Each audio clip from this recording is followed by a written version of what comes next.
आता हे शेंगदाणे थोडेसे भाजायला टाकले. तवा ठेवलेला आहे तापायला आणि शेंगदाणे भाजायला टाकले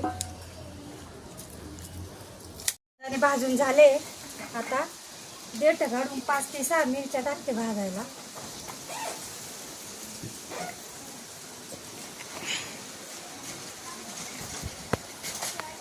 त्या भाजून घेऊ आणि त्याच्यातच एक कांडी लसूण सोललाय तो पण भाजतो. ठीक आहे. आता भाजलेल्या मिरच्या लसूण आणि त्याच्यात थोडेसे 1 चमचा जिरे टाकते. थोडंसं मिठामुळे पटकन वाटलं जातं. आणि आता ही वाटून घेते.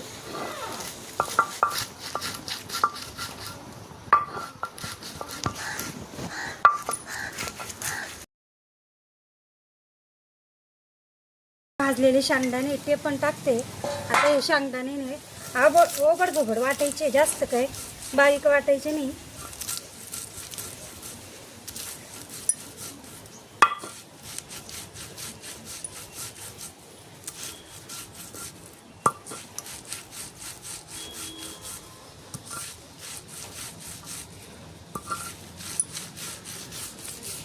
ओबड वाटले. आता हा मसाला काढून घेते.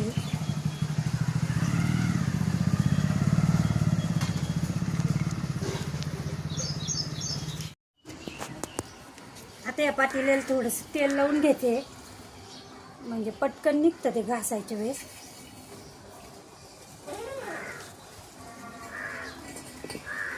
पातेलं ठेवलं, तेल टाकलं.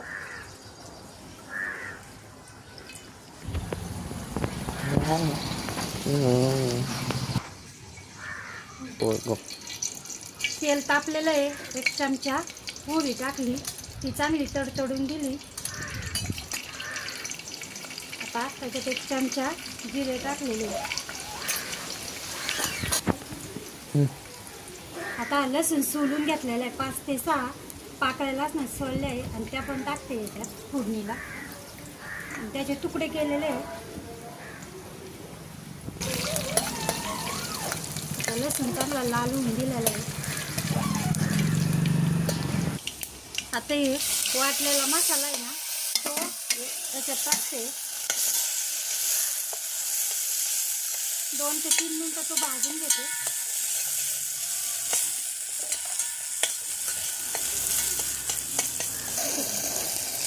आता हे बाजरीचं पीठ घेतलेलं आहे आणि ते पण याच्यात भाजून घेते.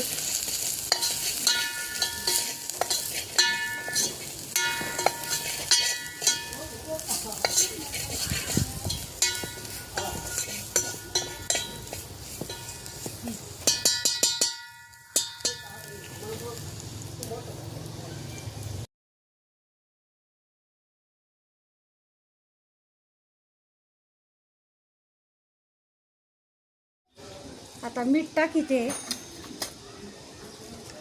आणि पाण्याला उकळी येऊन द्यायची. आता या आदनाला उकळी येऊन देते. आता सगळ्यांच्या लक्षात आलेलं ही भाजी काय कोणती आहे. तर आता ही भाजी आहे घोळाना म्हणते याला, हरभऱ्याची भाजी वाळलेली. आणि आता याच्या सगळ्या अशा काड्या अशा पाखडली की तुझ्या काड्या पुढे येत्या, पण याच्यामध्ये काड्या नाही. सगळ्या काड्या काढून आणि ती व्यवस्थित ठेवलेली होती. एक सुद्धा काडी नाही याच्यात, फक्त पाल आहे. आली का ही भाजी त्याच्यामध्ये पाण्याला उकळी आलेली आहे. एकदा हलवून घेतलं मी, काय एकदा हलवून घेतलं आणि आता ही भाजी हळूहळू सोडायची. घट्ट पातळ अंदाज पाहून भाजी सोडायची आहे.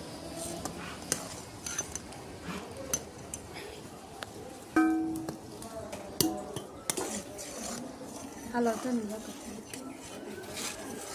आता हिच्या गुठळ्या होऊ नये म्हणून हलवली. या भाजीला 2 मिनटं शिजून देते.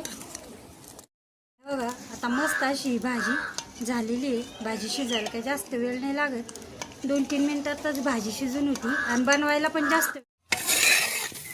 आता भाजी झालेली आहे आणि आता भाजीसोबत मस्त अशा कडक इस्तू पण चांगला पडलेला आहे. कडक अशा मस्त भाकरी टाकून घेऊ.